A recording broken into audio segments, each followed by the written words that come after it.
And at the same time, this is also a Sony issue because this is emblematic of all of Sony's multiplayer and live service failures of the last 10 to 15 years, wrapped up into one gigantic $3.6 billion mistake.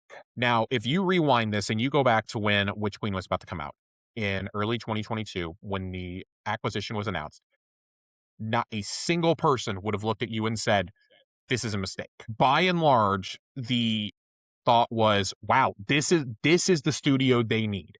This is the best first party talent in the world, adding maybe the only studio who is doing something like this in an FPS and with a console audience.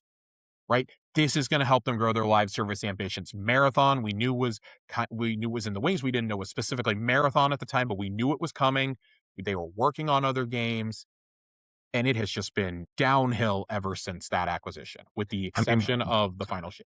Between Gummy Bears being taken away and that team spinning off and all the recent incubation projects we learned were canceled, like, you know, like it screams of mismanagement. The focus got lost along the way, and I will never say it is bad to diversify your portfolio.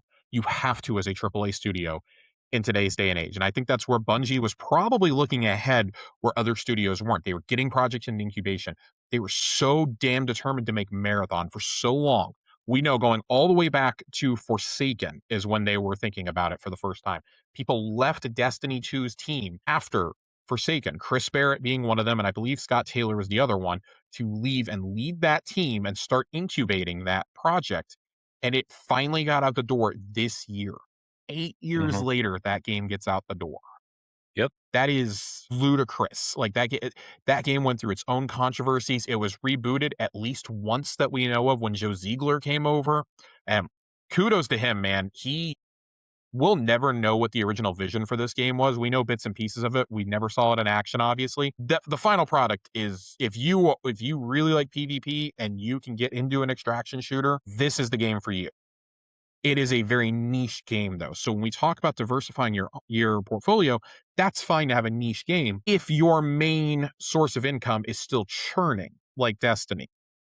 Destiny had been dropping players. It really didn't fall off hard until after Lightfall. Lightfall was such a catastrophe on so many levels. Final Shape boosted numbers, but it still didn't hit where they needed it to hit relative to what things like Witch Queen and Beyond Light had done.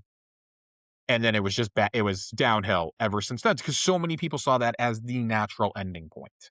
I think a lot of us did too, but it's also the fact that every single piece of content, up to and including Edge of Fate and Renegades, had to be engineered to work on fucking Xbox Ones and PS4s. You're asking them to make a game work on a 16-year-old piece of hardware at that point. It doesn't work that way.